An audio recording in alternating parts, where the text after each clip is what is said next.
Bonjour, je suis Fred Olivier en compagnie du lumineux Éric Sivan pour vous présenter Bonne Séance, le podcast dédié à l'actualité du cinéma, à ceux qui le regardent et à ceux qui le font. Vous êtes de plus en plus nombreux à nous regarder ou à nous écouter, quel que soit votre choix, je vous en remercie.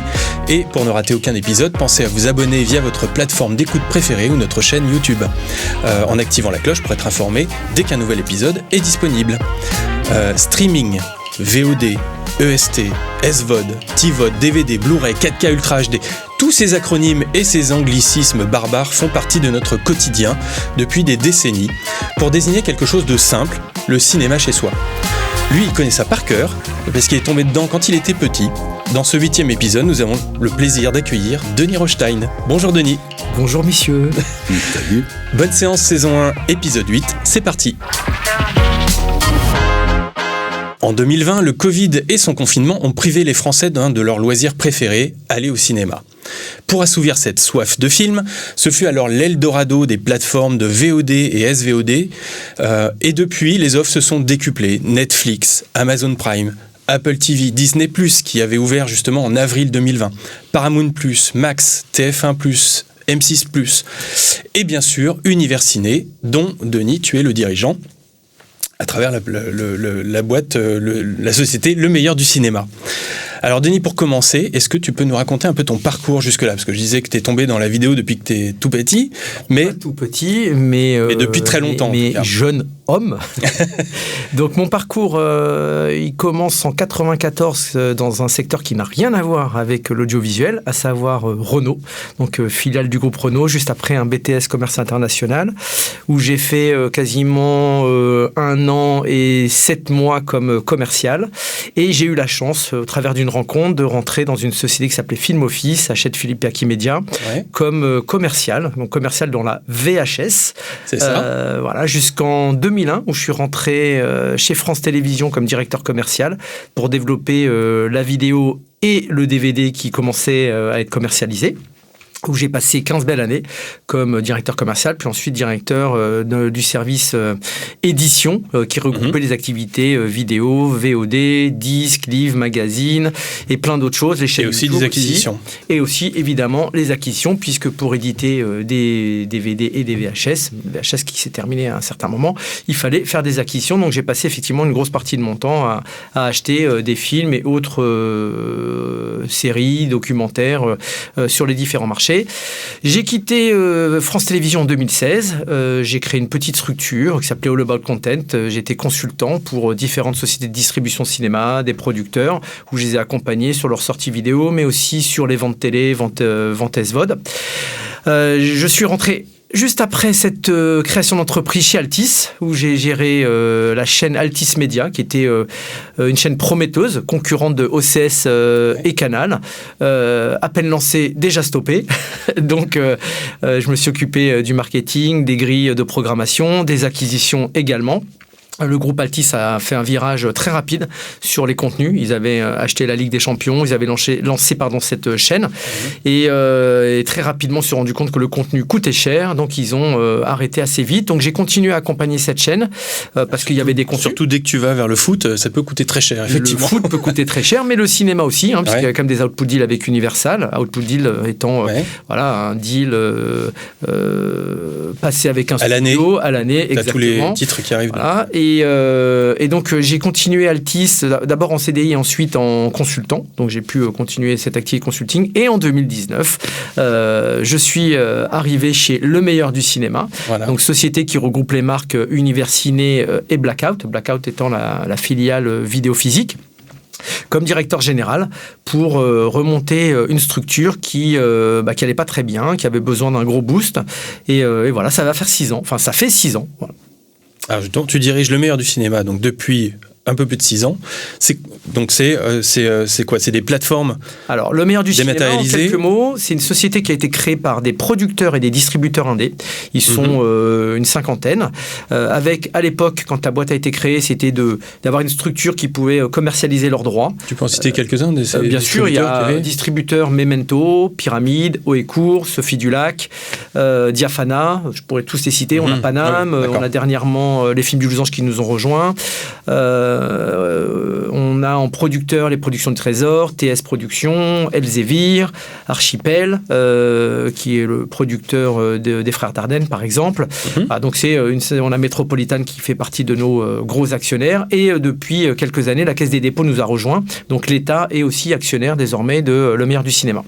Et au travers donc de cette activité, a été créée il y a 15 ans une plateforme qui s'appelle Univers Ciné, qui est la plateforme du cinéma indé, qui aujourd'hui a élargi, je dirais, son champ, puisqu'on a intégré beaucoup de studios dans l'offre. Donc on a une offre TVOD, c'est-à-dire à l'acte, et une offre par abonnement qui a été lancée en 2020, où là on est beaucoup plus sur du cinéma indé. Sur la partie TVOD à l'acte, on a 13 000 films, on en avait un peu moins de 7 000 quand je suis arrivé en 2019. On a une volonté d'aller à 15 000 puis 20 000 très rapidement. Et sur l'activité SVOD par abonnement, lancée en 2020, donc je disais, on est à 6,99, on a à peu près 1000 films et désormais des séries qui sont renouvelées régulièrement avec des films de catalogue, des exclus de plus en plus, aussi bien sur le cinéma que sur les séries. D'accord. Voilà, en gros. Très bien. Donc, pour expliquer un petit peu tout ce que c'est TVOD, SVOD, VOD, en fait, ça veut dire que tu as toutes les activités dématérialisées, la VOD, donc la location, on va dire, la TVOD transactionnelle, donc là, tu achètes le fichier et tu es... Voilà, c'est ça. Le ST ou TVOD, c'est pareil. Et la SVOD, là, c'est... subscription, c'est ça ? Subscription VOD, exactement. Donc c'est Netflix, c'est nous, c'est Paramount+, etc. Et on a aussi une activité, je ne l'ai pas précisé, de trading de droits. Nous sommes agrégateurs VOD, c'est-à-dire que beaucoup de sociétés nous confient leur catalogue et on le distribue sur toutes les autres plateformes. La nôtre, mais aussi les autres plateformes. Ouais. Voilà. Et on est aussi vendeur de droits télé, vendeur de droits. J'aurais dû te demander ce que vous ne faites pas, en fait. C'était plus rapide. Cuisine, par exemple. C'est encore restaurateur. Ouais. Ça paierait sans doute plus, mais on n'est pas très bon derrière les fourneaux. Mais voilà, on est sur quasiment toutes les activités du champ audiovisuel. Alors, tu nous as dit que tu avais pas mal de producteurs, de distributeurs, mais comment tu alimentes le catalogue pour avoir des films frais régulièrement? On passe des accords, tout simplement. Donc, on a des accords avec quasiment toute la filière, des accords pluriannuels, et ces accords nous permettent d'avoir en TVOD, donc on va dire à l'acte, tous les films qui sortent au cinéma, à l'exception d'un studio qui s'appelle Disney Fox, avec qui on n'arrive pas à ouvrir on va dire de compte. Et sur la partie SVOD, c'est des achats de droits. C'est une question de quoi? D'argent? Ils veulent pas être référencés chez tout le monde? C'est une question on va parler de ROI, donc en gros, c'est le temps passé sur notre société versus ce que ça peut leur ramener, malgré le fait qu'on leur paierait un minimum garanti. Qu'est-ce qu'ils ont à perdre en fait? Pas grand-chose, si ce n'est qu'ils n'ont pas spécialement de temps. On s'adresse à des gens qui sont au UK et aux US, et aujourd'hui, malgré notre insistance, on n'arrive pas à ouvrir de compte. On aura sans doute la possibilité de le faire dans un futur proche, quand je pense qu'on évoquera ce sujet-là, mais on a racheté dernièrement notre concurrent et on est en train de réfléchir à une nouvelle marque et à une nouvelle offre, et je pense que cette offre-là nous permettra de rediscuter avec Disney Fox. Mais pour la partie SVOD, pour revenir à ta question, Eric, c'est assez simple, c'est l'achat de droits sur des périodes de 6-12 mois, parfois un peu plus. Donc en gros, un film moyennant une somme. Voilà. Donc la somme se définit souvent par rapport au film, la récence, le box-office. Voilà, il y a plein de paramètres qui font que le film va nous coûter 1000 ou 10 000. D'accord. Et c'est film par film ou c'est sur... Alors ça dépend. Généralement, on fait ce qu'on appelle des package deals. Donc en gros, on s'adresse... Studio Canal, Pathé, SND, Diafana ou plein d'autres sociétés, et on va leur prendre entre 10, 20, 30, voire même 50 films, et c'est ce package qui fait qu'il y a un intérêt pour ces sociétés de travailler avec nous, voire de nous faire des prix un peu plus bas. Voilà. Donc, et ça peut nous arriver d'acheter parfois 2 ou 3 films parce qu'on les veut absolument. Après, il y a la partie exclue, là, ce qu'on appelle les originals. On copie le terme de nos amis concurrents américains, mais où là, les montants sont un peu plus chers. Mais c'est normal puisque c'est des originals, c'est des films qui ont été en festival, ou soit c'est des vendeurs de droits, soit on s'adresse directement à des prods. Et voilà. Et donc, on a aujourd'hui un peu plus d'une dizaine de films exclus sur la plateforme, et en série. Donc, on a lancé il y a quelques mois. On en a 4. Et ça, c'est de la production, du coup? Alors, on ne produit pas, mais on s'adresse... Non, on ne produit pas. Nos actionnaires produisent, mais là, on s'adresse réellement à des sociétés qui vendent des droits, sociétés françaises ou étrangères. D'accord. Alors aujourd'hui, sur le marché de la VOD que tu connais par cœur, c'est quoi un succès en VOD? Je ne parle pas uniquement chez le meilleur du cinéma, je parle un succès VOD en France? C'est quel volume? En fait, le succès se définit quasiment toujours par rapport au box-office. On va parler de taux de transformation. Vous êtes tous deux des anciens de la vidéo. À l'époque du DVD, on avait des taux de transfo qui étaient de 5 à 15% à peu près, parfois un peu plus, parfois un peu moins, mais globalement, le film faisait 1 million d'entrées, on arrivait à vendre 10% de 1 million d'entrées, donc à peu près en fonction du genre, mais globalement, on avait nos taux de transfo. En VOD, c'est exactement pareil. Il y a quasiment aucune surprise. J'ai dit quasiment parce qu'il y a toujours une exception qui confirme la règle. Mais un succès en VOD est toujours lié au succès salle. Il n'y a pas de mystère. Donc alors, le plus gros succès de l'année dernière, c'est un petit truc en plus. Qui a fait plusieurs centaines de milliers. Et cette année, ce sera Les Tuches. Et cette année, ça sera Les Tuches, c'est Mufasa, Roi Lion. Voilà. Donc en fait, le plus le box-office est fort, le plus la VOD est forte. Là, on vient de sortir 20 Dieux sur notre plateforme, aussi sur toutes les autres plateformes, puisqu'on représente les intérêts de Pyramide. 20 Dieux fait en 3 jours 1500 actes. Ça sous-entend que le film qui a fait 900 000 entrées en fera entre 40 et 50 000. C'est dire que depuis, on parlera aussi, je crois, de la chrono, mais depuis que Canal est passé à 6 mois, on se rend compte que les taux de transfo ont beaucoup baissé.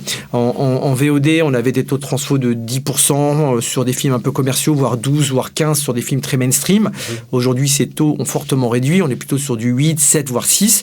Et sur le cinéma indé, là où on était sur entre 5 et 8, on est sur du 2-3% de taux de transformation. Donc il y a des films qui font 300, 400 000 entrées. Ils font absolument plus 30 000 actes. Ils sont plutôt sur du 15 000 actes. D'accord. Il y a eu longtemps, à l'époque des DVD Blu-ray, les direct to vidéo. Ouais.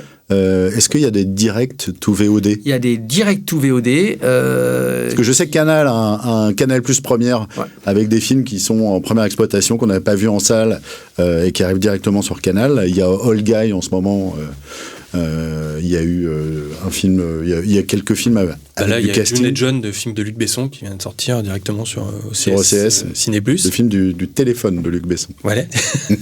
mais je ne sais pas si tu distingues un direct to VOD qui est une acquisition d'un film qui n'a pas assez de potentiel pour sortir en salle et qui du coup est relégué sur une plateforme, ou un film qui dès le départ est prévu, produit pour être sur une plateforme. On a connu une époque, ça fait toujours vieux con, mais on a connu une époque où il y avait des énormes coûts marketing à faire sur ce qu'on appelle les DTV ou les NTR.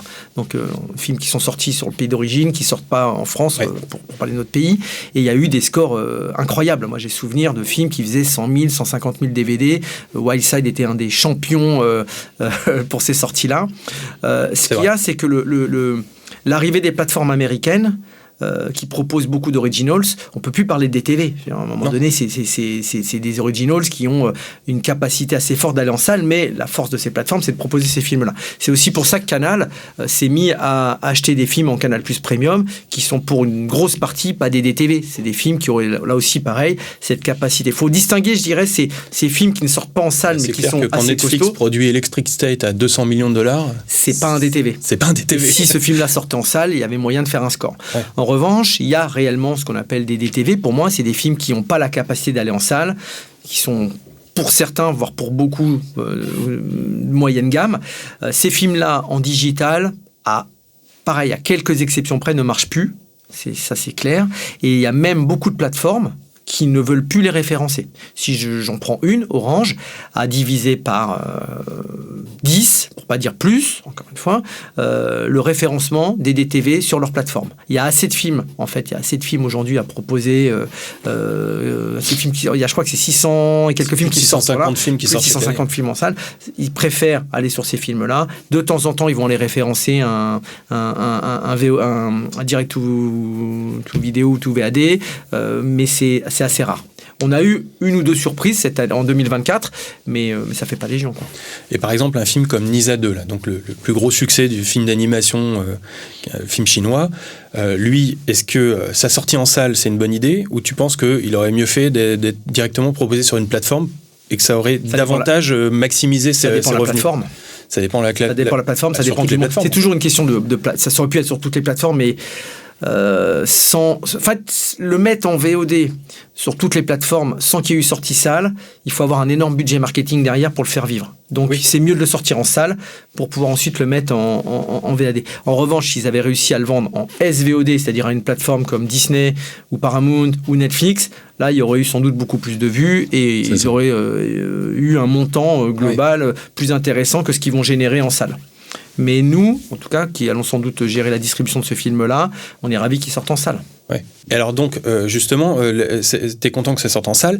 Est-ce que pour la partie SVOD, donc là où vous cherchez des abonnés, est-ce que ça n'aurait pas été un beau, c'est pas très joli ce que je vais utiliser comme terme, mais un beau produit d'appel pour aller chercher des abonnés? Ça aurait pu être un magnifique produit d'appel, une magnifique exclue, parce que là on parle d'exclus. La question c'est combien les ayants droit auraient demandé. Et nous, la problématique qu'on a dans notre société, le meilleur du cinéma, c'est qu'on a beaucoup d'ambition, mais on n'a pas beaucoup de moyens. Et on ne joue pas dans la même cour que les géants américains.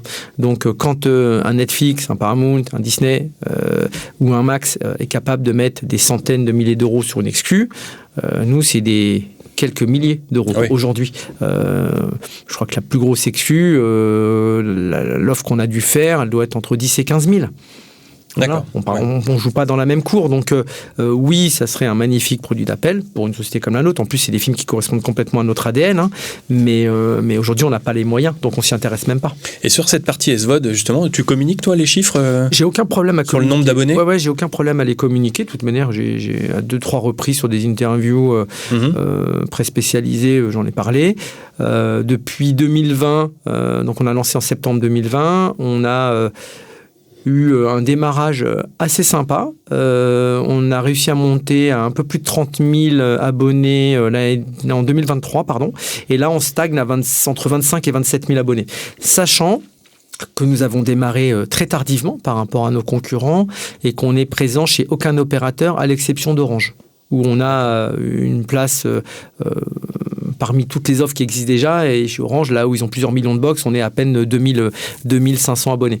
Le plus gros de nos abonnés, c'est via notre channel Amazon. Donc ça se décompose comme channel Amazon en un, ensuite nos OTT, c'est-à-dire notre propre site, et enfin Orange. Voilà. Donc on est à 27 000 abonnés, ce qui est pas ridicule, mais absolument pas le chiffre qu'on visait et qu'on vise demain, quoi. Alors justement, demain, c'est quoi les objectifs? C'est plus d'abonnés, plus de contenu, produire des contenus? Je ne peux pas répondre à cette question. Au revoir. Merci.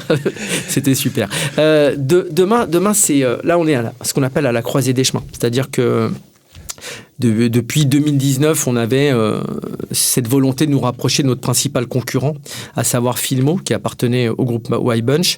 On avait tenté une approche fusionnelle. Cordial. Fusionnel, avec une vraie collaboration entre Y-Bunch et nous, et une idée de deux font un, et échange d'actions, machin, et ça s'est pas fait pour plein de raisons X et Y.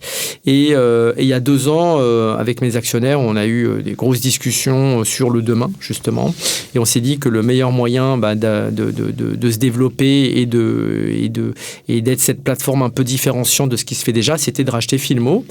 Nous avons racheté Filmo, ça s'est finalisé en juillet 2024.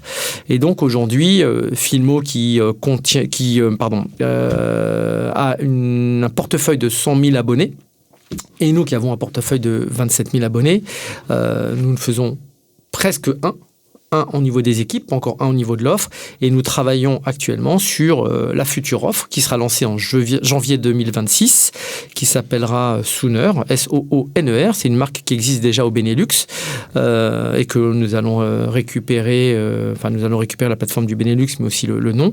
Et donc on travaille sur le marketing, on travaille sur l'offre. Donc travailler sur l'offre, ça veut dire que les moyens de Filmo plus nos moyens cumulés seront plus importants en termes de budget d'acquisition, en termes de marketing. Et donc, on a cette volonté de proposer ce qu'on fait globalement déjà, c'est-à-dire une richesse de catalogue, du contenu éditorial, parce qu'on ne se contente pas de mettre des films sur une plateforme, c'est aussi beaucoup de contenu additionnel. On a un studio intégré, on fait beaucoup d'interviews de réal, d'acteurs, on fait même des émissions au travers du studio de Filmo, et donc notre volonté, c'est vraiment d'être cette plateforme différenciante qui propose tous les genres, des exclus également de tous les genres, et des contenus additionnels. Donc ça, c'est janvier 2026, 6,99, multi-écran. Waouh, j'ai envie de m'abonner, moi. On vous mettra un code d'abonnement si vous voulez. On pourrait. Donc ouais, le demain est important. Le demain, c'est dans 7 mois, quoi. Donc là, on travaille ardemment sur tout ce, voilà, sur le marketing, sur l'offre. On est en train de faire les sélections et c'est un challenge qui est extrêmement grisant, extrêmement flippant aussi, faut le dire. Mais voilà, on est soutenu, je le précise, par l'État, puisqu'on fait partie de France 2030. Donc le CNC a appuyé notre dossier. Voilà, il y a un axe franco-belge et même peut-être allemand. Il y a une volonté de développement européen, avec plusieurs territoires qui sont ciblés. Oui, tu disais Sooner, ça vient du Benelux. Donc alors, ça veut dire Sooner, c'est une marque qui a été créée il y a pas mal d'années. Vous rentrez dans un groupe ou c'est... Non, le groupe, c'est Le Meilleur du Cinéma. Donc, c'est Le Meilleur du Cinéma qui est donc aujourd'hui propriétaire de Blackout, Univers Ciné, Filmo. Et la société belge s'appelle Univers Ciné Belgique, pour lequel on est actionnaire mais pas majoritaire. Et dans le cadre de tout ce qu'on est en train de construire, nous allons récupérer la société Univers Ciné Belgique qui fera partie du groupe Le Meilleur du Cinéma. Et donc, on sera au lancement théorique de Sooner en janvier. Ça sera France, Benelux et il y a d'autres, encore une fois, territoires qui sont visés. Donc, il y a une volonté française et européenne. Donc, ça veut dire pas de vacances cet été, en fait. Ça veut dire pas de vacances. Donc, je sais que tu me poses cette question. Pas de vacances depuis 3 ans, mais sans doute 4, puis 5. Voilà. Mais un homme heureux. Dans l'épisode 6 de Bonne Séance, on a eu la chance d'avoir Laurent Cotillon qui nous a parlé de la chronologie des médias. Toi, aujourd'hui, en tant que le meilleur du cinéma, t'attends quoi de la chronologie des grand médias ? Monsieur, Laurent Cotillon. Grand monsieur pour cette industrie. Moi, j'ai commencé en 95, fin 95, début 96. On était à 12 mois. Je sortais une VHS 12 mois après la sortie salle. Et, c'était ouf, mais ça passait.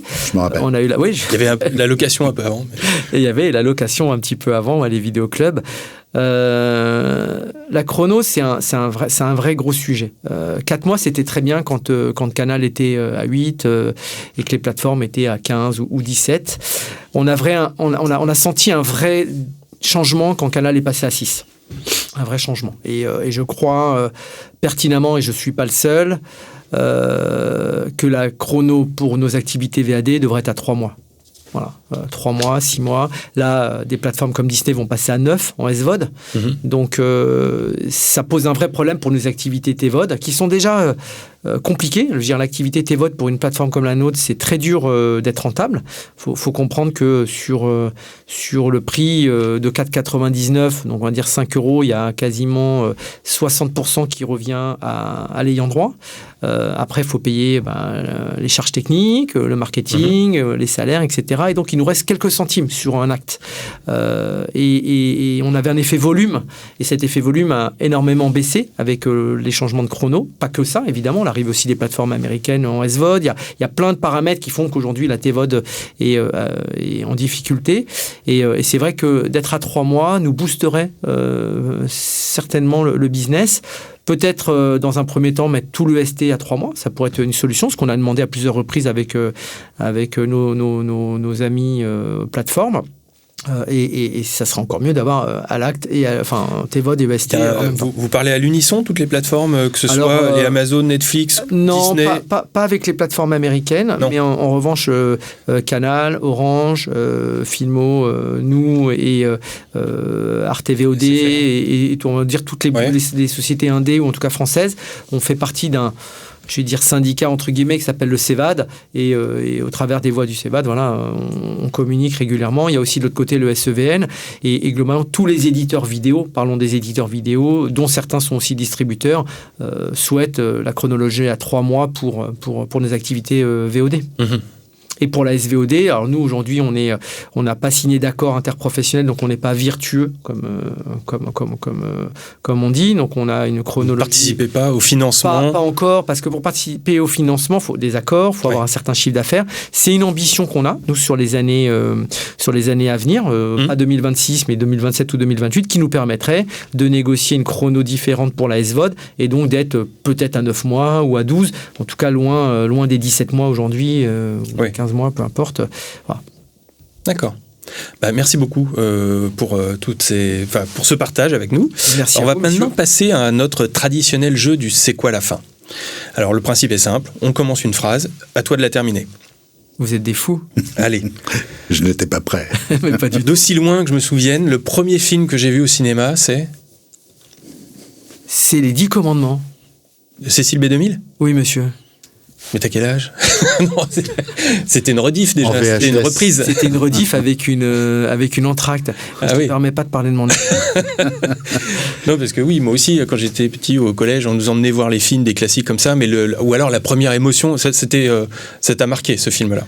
C'est le souvenir que j'ai du premier film où je suis allé au cinéma, au Rex. Voilà, et si ça te pose un problème, tu me le dis. Pas du tout. J'adore les 10 commandements aussi. J'ai l'impression que ça te gêne. Non. Non, c'est pour la fois, je crois que c'est le premier film. Ouais. Ensuite, j'ai eu la chance. Et t'as tout de suite attaqué un gros morceau. Ouais, gros morceau. Et j'ai eu la chance d'avoir des donc, parents qui m'ont emmené beaucoup au cinéma. Donc j'ai vu les James Bond, etc. Mais en tout cas, pour finir la phrase, je crois que c'est les 10 commandements, en salle. Alors, c'est bientôt Cannes. La première chose que je vais faire au festival, c'est chercher mon badge. Pas mal. Ce que beaucoup de gens vont faire, je crois. Le livre ou la BD que je rêve de voir adapté en film, c'est ? J'ai pas de réponse parce que je ne lis pas. Je ne lis pas de livres, non pas parce que je suis que des scénarios. Je lis que des scénarios. Exactement, c'est que en plus de mon travail, je suis dans un comité de lecture Sofica et d'autres choses qui me font lire énormément de scénarios tous les mois, ce qui fait que je n'ai pas le temps de lire des livres. Du coup, j'ai une question piège. Le scénario que j'aurais préféré ne jamais voir adapté en film. Le film que je peux revoir tous les ans, sans me lasser. Les Affranchis, Le Lauréat, Casino. Scarface. D'accord. Désolé, j'en ai mis 4. Mais Les Affranchis en 1, que je revois tous les ans. Et à l'inverse, le film que tu n'as jamais vu. Le film culte que tu n'as jamais vu et c'est un peu la honte. Je crois que j'ai vu tous les films cultes. Enfin, après, c'est le culte pour l'un n'est pas pour l'autre. Donc, mais j'ai pas là en tête un film que j'aurais dû voir et que j'ai pas vu et j'ai honte. Non, je suis désolé, messieurs. Non, c'est pas grave. C'est bien. Non, c'est beau. C'est super. C'est le meilleur du cinéma. Bah ouais, c'est ça. Aussi. Incarné par moi. Et donc, c'est loin, mais les prochaines vacances, ce sera ? J'espère cette année pour de vrai. Ouais. Il faut. Parce que les enjeux sont énormes, la pression est énorme, et je crois bien que les prochaines vacances, c'est bientôt. Et où ça ? Je ne sais pas encore, mais je vise la Thaïlande parce que je fais beaucoup de sport et je crois que mes vacances, ça va être en partie du repos, mais aussi un du Muay Thai. Exactement. Voilà. Histoire de me reposer. On se repose avec du Muay Thai. Okay. Voilà, bon, le mec très bien. est pas net. Merci beaucoup, Denis, d'avoir accepté cette invitation. Un plaisir. Et maintenant, on va reste avec nous parce qu'on va parler un peu de chiffres, un peu d'actu, un peu de culture avec les news. Je ne bouge pas. Alors Rico, est-ce que les vacances profitent au cinéma ? Denis aussi d'ailleurs, tu peux me dire, parce que tu connais les chiffres sur le bout des doigts. Absolument. Minecraft, qui avait commencé avec 750 000 entrées, est maintenant à plus de 2 millions, et une progression d'une semaine sur l'autre. Donc ça, c'est un vrai effet vacances. Après, il y a des films comme Moon le Panda chez Gaumont qui font en deuxième semaine mieux que la première. Donc ça, c'est aussi l'effet vacances. Et puis, il y a des petits succès comme Sinners, qu'on aime beaucoup, qui est un film qui va aller assez haut, qui devrait aller au million. Ouais. Effet vacances et effet météo aussi, précisons-le. Ça, c'est toujours non clémente. Ouais. Ça remplit les salles. Ça remplit les salles, exactement. Et si on va au cinéma le 30 avril, c'est quoi les 3 films qu'on va garder ? Alors, le 30 avril, on va parce qu'il y en a beaucoup des films. On a dit il y a 650 films par an, donc on sélectionne 3. Voilà. Il y a Thunderbolt, qui est un peu le Suicide Squad de Marvel. Il y a Les Linceuls. Les Linceuls, qui est le film du Canadien David Cronenberg, avec Vincent Cassel, Diane Kruger et Guy Pearce. Alors, ce film, il a déjà obtenu un record, 345 jours. C'est le plus long délai entre sa présentation à Cannes et sa sortie, puisqu'il était présenté en compétition officielle à Cannes 2024, et sa sortie nationale, donc le 30 avril. Si je comprends l'interview d'Éric Lagesse, c'était une volonté aussi de leur part de le décaler par rapport aux mauvaises critiques qu'il y a eu après Cannes. Et ils se sont dit que c'était pas mal d'attendre un certain laps de temps, qui fait que beaucoup de journalistes sont retournés le voir, et ce qu'ils n'ont pas aimé la première fois, ils ont plutôt aimé la deuxième fois. Donc, c'est ce que j'ai compris. C'était du coup une bonne stratégie, j'espère. On leur souhaite. En tout cas, ils détrônent... Donc il faut aller le voir au moins 2 fois déjà. Ou 3 peut-être, mais en tout cas, j'ai cru comprendre qu'il y avait une stratégie d'attente. On laisse reposer, décanter. Pour ensuite et il détrône donc Mud, qui a été sorti à 340 jours après sa présentation à Cannes. Et voilà, Jeff Nichols, chef-d'œuvre. Et Mud qui avait fait 650 000 entrées. Donc comme quoi, stratégie à 340 jours. Qui était payante. Et peut-être une bonne idée. Chef-d'œuvre. Et puis en troisième film, on a choisi Tu ne mentiras point. Qui n'est pas la suite de Tu ne tueras point. Là, c'est un film avec Cillian Murphy et Emily Watson qui avait obtenu l'Ours d'argent à Berlin pour le meilleur second rôle. Et alors, le 7 mai, le 7 mai, on va avoir 3 films. Un petit thriller français, Coca Chicas, avec la fille de Catherine et Olivier Marchal, dans un thriller au féminin sur des femmes qui doivent faire des mules de drogue entre l'Asie et la France. On a Partir un jour, qui n'est pas le biopic des Toubisseries. J'allais pas enchaîner, t'inquiète pas. Mais pourtant, ils sont dans la bande-son, parce qu'à la base, c'est l'adaptation du court-métrage d'Amélie Bonin, qui était un court-métrage musical, avec Bastien Bouillon et Juliette Armanet. Ils jouent également dans le film, et je ne sais pas si le film chante pareil, mais en tout cas dans le court-métrage que j'ai vu, on mettra le lien d'ailleurs, le lien est dans la description, on peut le voir, ils chantent dans le film. Et il y a la chanson des Toubisseries. Et c'est un film aussi qui a pas un record, mais qui est une première, puisque c'est le film d'ouverture au Festival de Cannes là, le 13 mai prochain. Il est présenté hors compétition et c'est une première parce que c'est la première fois qu'un premier film fait l'ouverture du festival. On est très record aujourd'hui. Ouais. Troisième film, c'est Ange et compagnie, avec Élodie Fontan et Romain Lancry. On leur souhaite le même succès que Les Anges Gardiens, qui avait fait deuxième du box-office 1995. Voilà.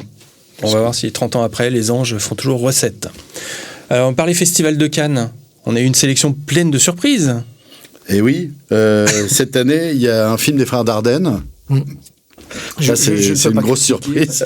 Il y a un film de Julia Ducournau. Mais c'est pas une critique, c'est un constat. Et puis, il y a un film de Dominique Moll.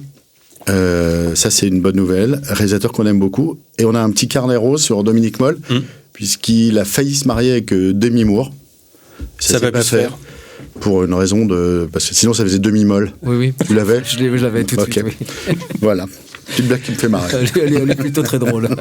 On ne s'en lasse pas. Elle marche aussi avec Aretha Franklin et Sean Connery, je crois. Absolument. On peut en chercher d'autres comme ça. Festival de Cannes, on voulait dire aussi qu'il y a 2 affiches cette année pour respecter la parité. C'est Un homme et une femme de Claude Lelouch. Recto verso, je ne sais pas si on peut le dire comme ça. Chant contre chant. On peut dire ça plutôt. Aussi. Mieux. Pour le cinéma. Mieux, ouais. Donc, qui était la Palme d'Or 66, Un homme et une femme, en hommage. Ça sera les 2 affiches donc, de cette année. Dune et John, on en a parlé rapidement, mais donc c'est le nouveau film. Ce ne sera probablement pas le dernier, puisqu'il a un Dracula en préparation. Luc Besson a filmé une romance avec son iPhone pendant le confinement en 2020, et ça vient d'être rendu disponible sur Ciné+ OCS. Mais Dracula, c'est plus qu'en préparation. Ça sort dans 2 mois, oui. Je crois. Déjà ? Oui. On n'a pas entendu parler encore. Ça va venir. Alors, on a une petite rubrique aussi sur les bandes annonces maintenant. On aime bien parler un peu des bandes annonces qu'on a vues et qui nous ont un peu marqué, attiré notre attention en tout cas. Il y a un petit, c'est pas une Madeleine de Proust, faut pas exagérer, mais un petit revival comme ça, comme c'est la tendance maintenant. Il y a un nouveau Destination Finale qui va sortir et là, on a un nouveau Souviens-toi l'été dernier. Est-ce que tu te rappelles de ce film qui était sorti, Le tueur au crochet et aux bottes en caoutchouc ? Je me rappelle de Souviens-toi l'été dernier, sorti par Sony Pictures. Et ben c'est toujours eux qui sortent je ne sais pas si c'est un remake ou si c'est une suite, parce que on a quand même un caméo dedans du Freddie Prinze Jr. qui s'est reconverti depuis Tu sais ce qu'il fait maintenant ? Non. Il est booker, il organise des combats de catch. Je suis fan. Voilà. Donc il adore, il a toujours été fan de catch. Ouais, je suis complètement taillé pour le catch en plus. Moi, c'est... et un petit caméo aussi de Jennifer Love Hewitt, qui était, tous les deux étaient les héros du premier. Et survivants d'ailleurs. Je voulais balancer la fin. Un mot sur Weapons. Weapons qui sort chez Warner. Pareil, une bande-annonce assez énigmatique qui présente un film où, dans la petite ville de Maybrook, il y a 17 enfants qui disparaissent à 2h17 du matin en quittant leur domicile. Et on les voit courir sur les caméras de sécurité comme ça, et on ne sait pas... Ils semblent courir de leur plein gré et on ne sait pas... vers quoi, vers qui, et où est-ce qu'ils ont disparu.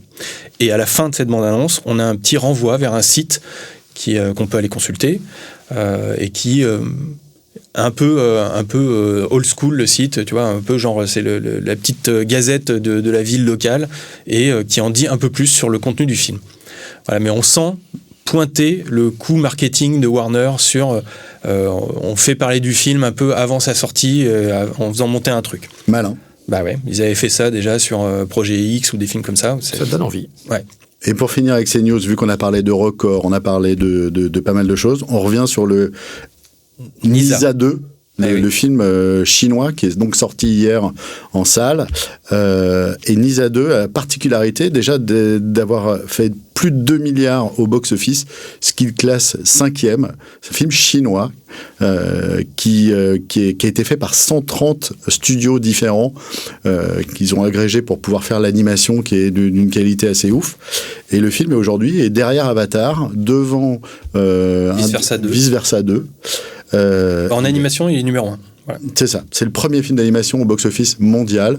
Et malgré tout, on n'en a quand même jamais entendu parler en France avant la sortie hier. Et le Nisa 1 n'est jamais sorti. Donc voilà, c'est un grand mystère. Mais peut-être à suivre sur les plateformes. Peut-être à suivre sur les plateformes, et pourquoi pas la nôtre. Sait-on jamais. Ah, c'est une discussion qui est en cours ? Du tout, mais ça pourrait être effectivement... Le numéro de Denis va passer en bande passante. Très bonne idée, ça. Voilà, c'est maintenant la fin de cet épisode, en tout cas. Ce podcast a été produit par l'agence Le FBI et réalisé par le studio Podcast by Sonacom. Pour nous suivre et ne manquer aucun épisode, n'oubliez pas de vous abonner via votre plateforme préférée et notre chaîne YouTube. Avec Eric, je vous donne rendez-vous pour dans 2 semaines à peu près. 3 semaines, pour notre prochain festival qui s'est casé. Cadenas. Ouais, voilà. Donc d'ici là, bonne semaine à toutes et à tous, et surtout bonne séance. Merci beaucoup. Au revoir.